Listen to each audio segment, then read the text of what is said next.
Boa tarde. Realmente é muito bom poder estar aqui nesta igreja para falar com você, jovem. Jovem da Alvorada e jovem de todas as idades, amém? Realmente, vocês estão vendo algo estranho em mim, então? Hã? Microfone, isso. Estamos estreando aí com um novo microfone para ficar mais próximo de você, poder falar mais à vontade com você e com certeza nós iremos abrir a palavra de Deus sobre este assunto tão importante, a qual permeia, toda a Escritura Sagrada. Desde Gênesis a Apocalipse, você vai ver que Deus tem direcionado e mostrado que o desejo dele é nos tornar felizes, amarmos uns aos outros, alcançarmos a plenitude do amor de Deus. E com certeza, nessa tarde, Deus tem um encontro com você e comigo. Vou pedir para o nosso jovem colocar a primeira projeção. Realmente vivemos hoje num quadro social sobre a conduta sexual. É um assunto que iremos estudar na palavra de Deus de um modo muito especial. E tanto é que, depois desse primeiro bloco, vamos estar falando em 3 blocos, depois você vai ter um momento em que terá a oportunidade de escrever, tá certo? Escrever uma pergunta ou 2, quantas forem possíveis, porque no segundo bloco nós estaremos respondendo algumas questões que serão levantadas no decorrer do nosso encontro dessa tarde, tá certo? Então, se você tiver caneta, papel aí, anote que nós estaremos estudando. E eu já digo logo, não sou doutor na área, tá certo? Não fiz sexologia, mas estudo profundamente a palavra de Deus. E a palavra de Deus traz muitas orientações. Quero trazer nas Escrituras essa orientação. Mas sempre nós somos limitados e sempre estaremos abertos para que tanto eu venha ajudar a responder, a perguntar também. E se tiver alguém aqui que queira contribuir também, comentar, realmente será bem assim participativo e interativo esse JA, tá certo? Vamos então passar o próximo slide. Sexo é uma bênção ou maldição? Para muitos tem sido uma grande bênção, mas para outros pode ter sido uma maldição. O problema não está no sexo em si, então? Pode passar. Vamos abrir o texto da Bíblia de Hebreus, capítulo 13, versículo 4. Hebreus.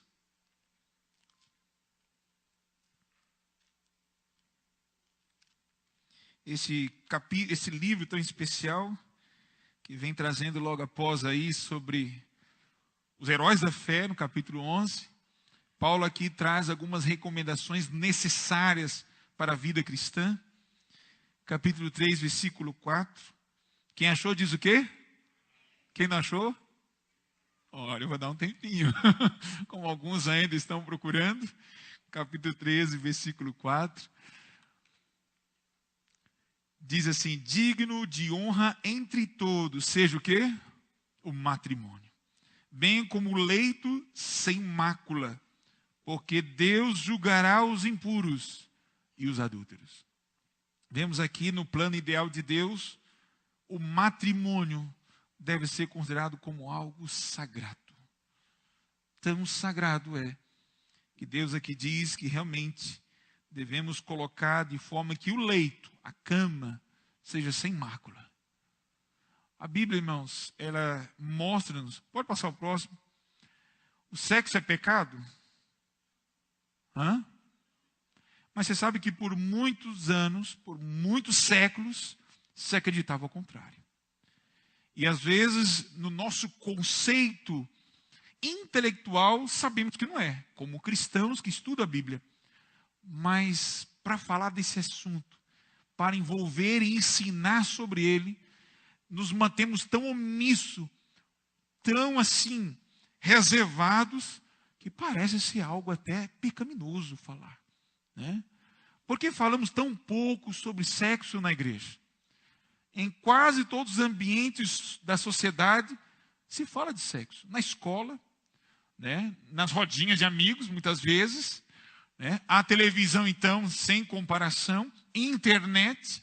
Mas na igreja, que deveria ser um ambiente mais seguro, em paralelo com a família, pouco se fala. Se eu perguntasse para você quantas vezes seu pai e sua mãe sentou para falar sobre esse assunto? Quantas vezes você já ouviu um sermão ou um pastor falando na igreja sobre esse assunto? Apesar de que agora atualmente tem se levantado mais mas ainda é muito pouco. Em casa, para os filhos, devemos fazer sexo por impulso, como os animais? Está achando que assim, a minha pergunta está sendo muito pesada, né? Muito diferente? Mas será que não é assim que se muito pratica? Por que privar os jovens de fazer sexo se é algo tão bom? O que a Bíblia orienta sobre esse assunto? Né?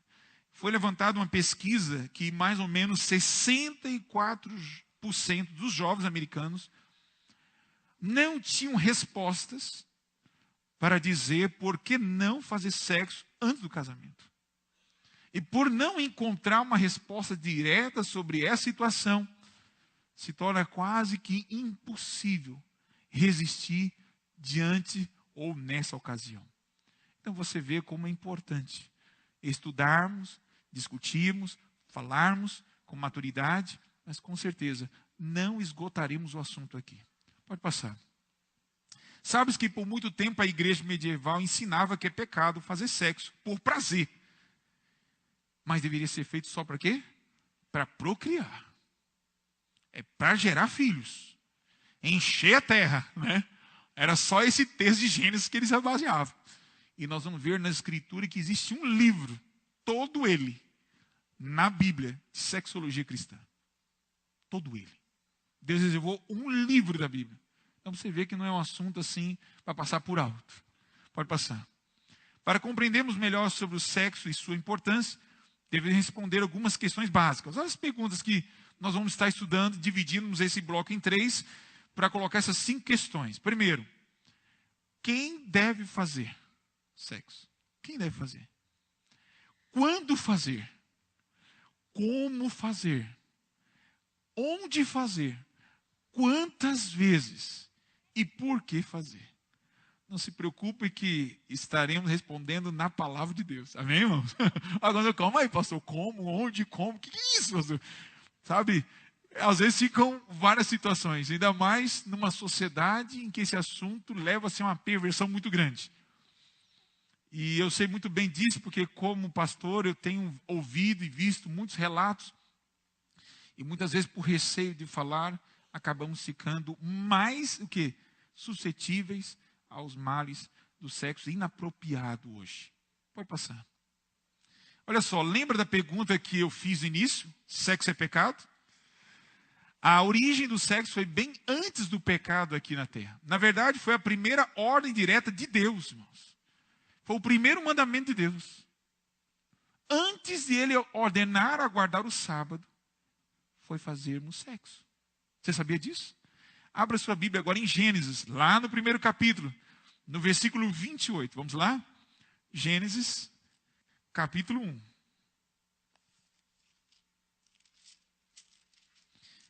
Antes da instituição do sábado, que também fora antes do pecado, temos a instituição do casamento.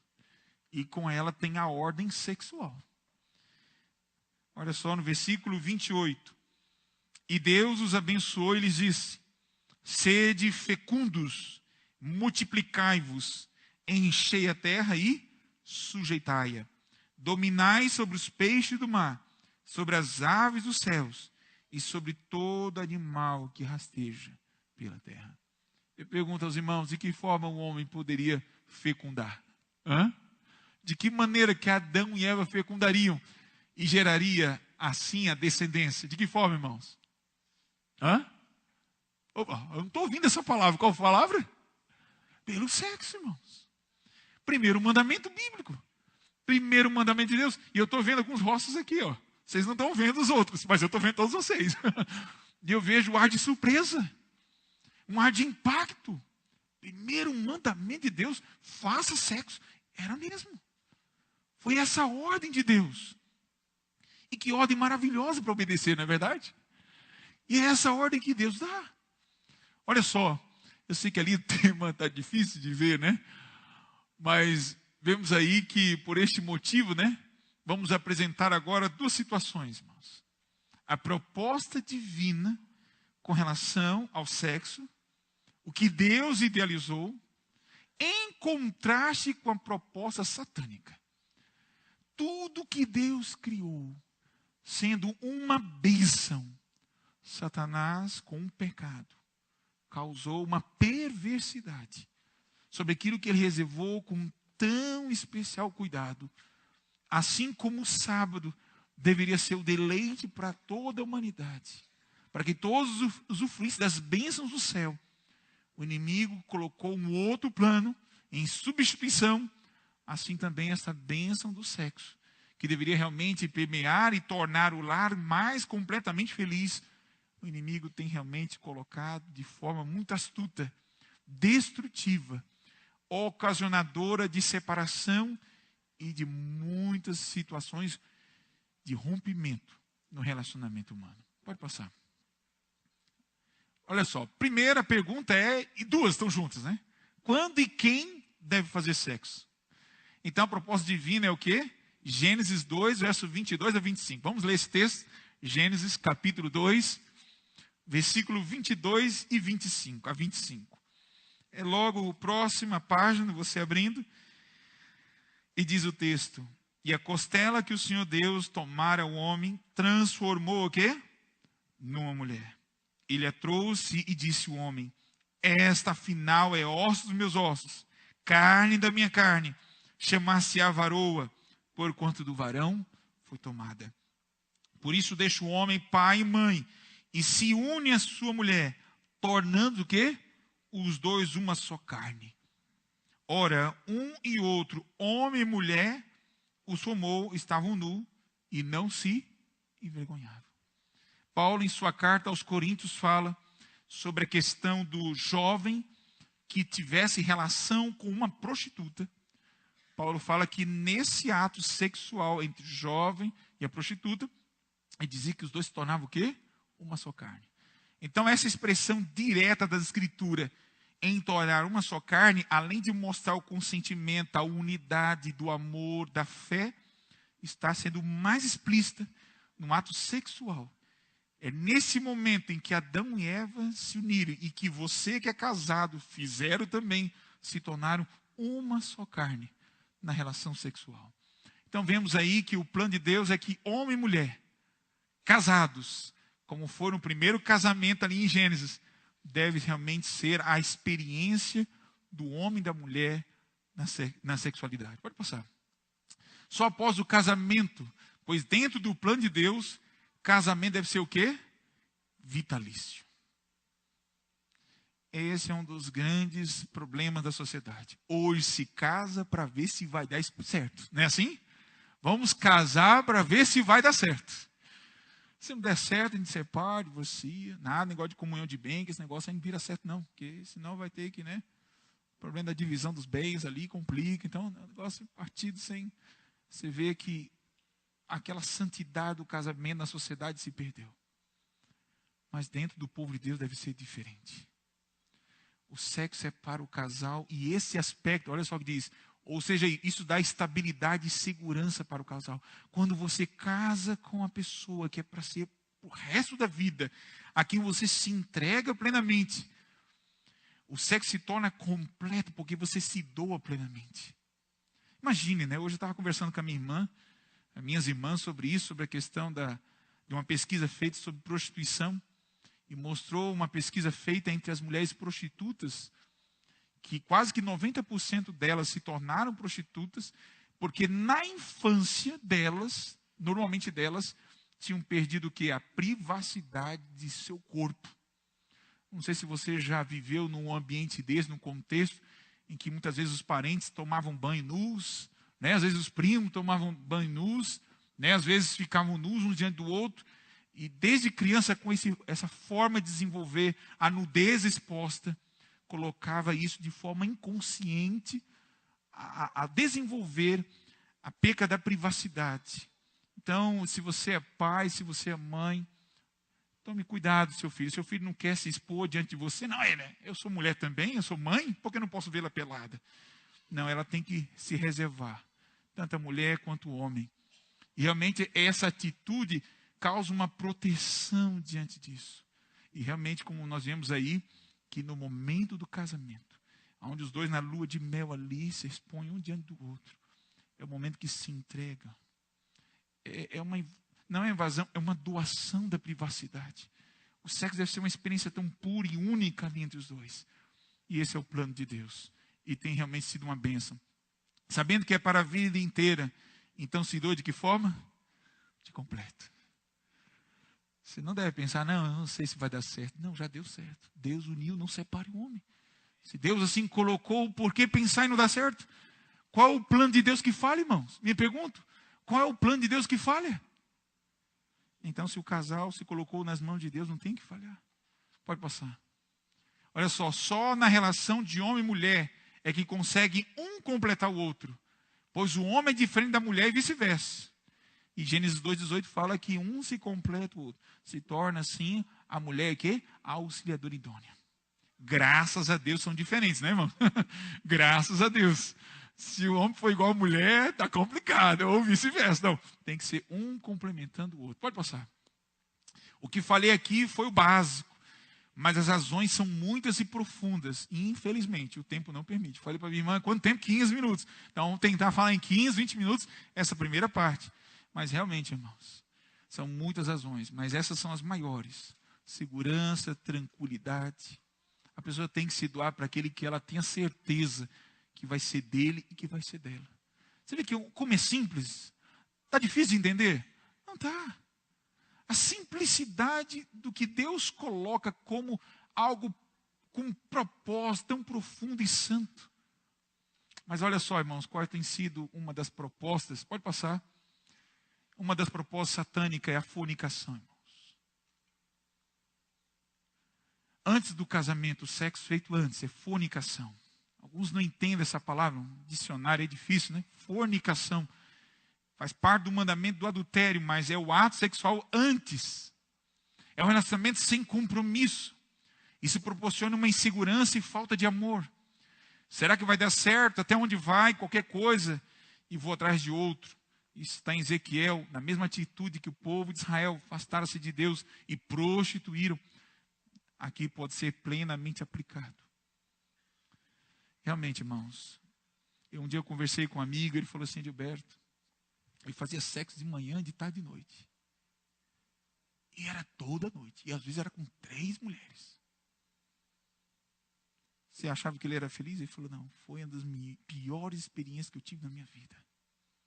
Não sei com quem vou viver.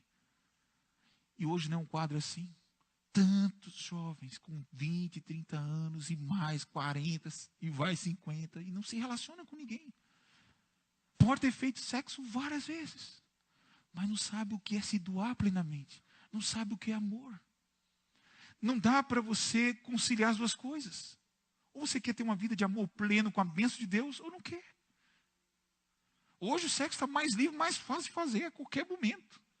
Nunca teve tão fácil. Mas tão perdido é. Tão sofrido é. Pode passar. Outra experiência que é de plano do inimigo é o adultério. Sexo extraconjugal, ou seja, sexo de um ou ambos os cônjuges com pessoas fora do casamento. Isso causa uma terrível desconfiança, muitas vezes, para o resto da vida. É uma mácula terrível para o casamento. Tanto é que é o único motivo autorizado nas Escrituras para o divórcio. O único motivo. Para você ver como realmente o adultério é devastador. Mas não é uma ordem divina. Pois o arrependimento e o perdão são prerrogativas e prioridades divinas. Quem sabe eu esteja falando para alguém que já viveu essa experiência do adultério. E graças a Deus você está aqui, amém? Graças a Deus você foi alcançado pela graça de Cristo. Graças a Deus, Deus conciliou e uniu-vos de novo com sua esposa e com a sua esposa. Porque o plano do perdão da salvação é real. O evangelho não é para falar para pessoas perfeitas. É para falar para pecadores, mas que querem realmente alcançar a misericórdia, o amor e a restauração plena. Esse é o poder do evangelho. A igreja que declara que o adultério é um pecado mortal, que não há perdão. E isso nunca foi sagrado, nunca foi bíblico.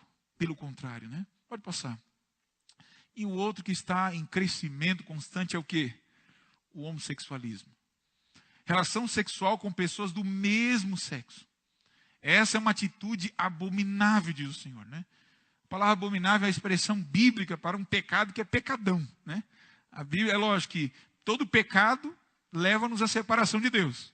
Mas há pecados que são mais destrutivos, mais perversivos que os outros. E esse é o homossexualismo, é um deles. Deus não fez dois Adões em duas o quê? Nem duas Evas. Um era para completar o outro, e dois não completam. Dessa forma, não. Pois ambos não conseguirão completar. Isso é perversão.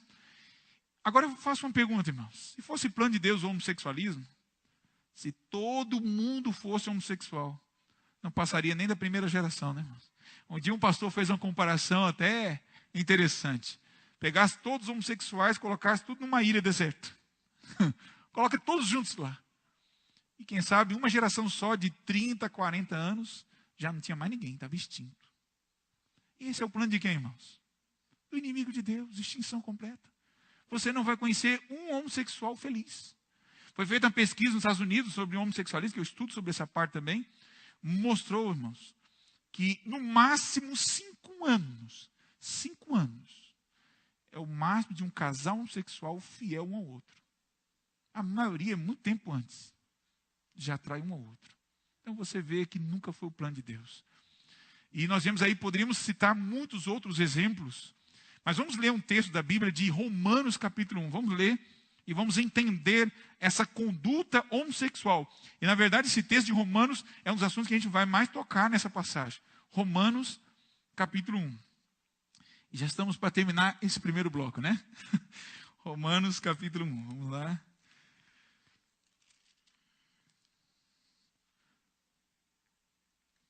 Eu falei que é um dos temas mais citados da Escritura. 3 coisas que mais a Bíblia adverte: idolatria, o uso inapropriado do dinheiro e sexualidade. Isso percorre toda a Escritura. E interessante que é um dos assuntos mais complexos de se apresentar, como deveria ser falado com muita facilidade, né? Então vamos ler então primeiro Romanos capítulo 1, verso 22 a 32. Aqui diz aqui: inculcando-se por sábios, tornaram-se o quê? Loucos. E mudaram a glória do Deus incorruptível em semelhança da imagem de homem corruptível, bem como de aves, quadrúpedes e répteis. Está vendo aqui? A idolatria. A idolatria aqui é a base dessa conduta. Olha só o que diz ainda o apóstolo. Por isso Deus entregou tais homens o quê? A imundícia, pela concupiscência do seu próprio coração, para desonrar o quê? O seu corpo entre si. Pois eles mudaram a verdade de Deus em mentira, adorando e servindo o quê? A criatura em lugar do Criador, o qual é bendito eternamente. Amém. Aqui Paulo está dizendo que Deus entregou, ou seja, permitiu as paixões, por eles terem deixado de adorar o Deus verdadeiro, colocando a criatura no lugar dele. E com isso redundou em muitas atitudes na vida humana. E olha só o que diz aqui no verso 26. Por causa disso os entregou Deus às paixões infames, porque até as mulheres mudaram o modo natural de suas relações íntimas. Qual é o modo natural das mulheres, irmão? E ainda diz mais: contrário à sua natureza. Semelhantemente os homens também, deixando o contato natural da mulher, se inflamaram mutuamente em sua sensualidade, cometendo uma torpeza, irmãos. Qual é a torpeza? Homens com homens, recebendo em si mesmos a merecida punição de seus erros. Agora aqui, irmãos, não é eu que estou dizendo. Não precisa nem ser estudioso tão profundo para entender o que está dizendo aqui. Qual era a prática natural das mulheres no ato sexual? É lógico, o ato, né, vaginal. Esse é o contato. Estou falando aqui o nome científico. Mas devido à perversão, as mulheres deixaram de usar dessa forma, que eu vou falar daqui a pouco. E os homens também atribuindo dessa forma, deixando da maneira correta que deveria ter, atribuir-se aos homens. Pode passar o próximo. Como fazer sexo, então? Será o nosso próximo bloco. Já terminou o tempo? Já não é? Já terminou? Então agora aguarda aí, vamos discutir bastante. Eu falei que esse texto vai nortear mais. E nós vamos estudar mais ainda. Ok? Ah, agora sim, a Noélia está falando aqui que agora é o momento de fazer as perguntas. Então quem quiser agora, isso por escrito, vai ter uma equipe aqui para receber. Ali já temos uma jovem ali, mas aqui que vão estar recebendo as perguntas. Isso, quem quiser fazer, pode escrever, levanta a mão para poder estar entregando o papelzinho. Ali, ó, já tem um jovem ali, já levantou a mão, tá certo? Poderá fazer mais um. Olha, eu digo uma coisa, gente, até foi bom que eu estou vendo aqui alguns juvenis levantando a mão, e eu quero parabenizar vocês que estão levantando a mão, porque muita gente fala assim, não, esse assunto aqui não é para falar nem no meio de criança, era para ser no lugar mais reservado. Irmãos, eu digo uma coisa, você que é pai e mãe, acha que seu filhinho de 10 anos não sabe nada? Você está totalmente enganado. Sabe até mais do que muitas vezes fala, pai, que imagina que não sabe. Então, esse é o momento em que eles também devem ouvir. Só que é lógico, vamos ter cuidado com a linguagem, com as expressões. Deve realmente ser torpeza. Mas falar com propriedade, mas não adianta esconder deles. Ao contrário, deve ser ensinado de forma até gradativa com a idade. Até chegar à idade em que o pai e a mãe podem falar de forma mais aberta possível. Então, ao momento aí de escrever, juvenis, se quiser escrever, pode escrever. É para todos aqui, é jovem de todas as idades, tá certo? Até 110 anos? Então tá bom, pode vir, né?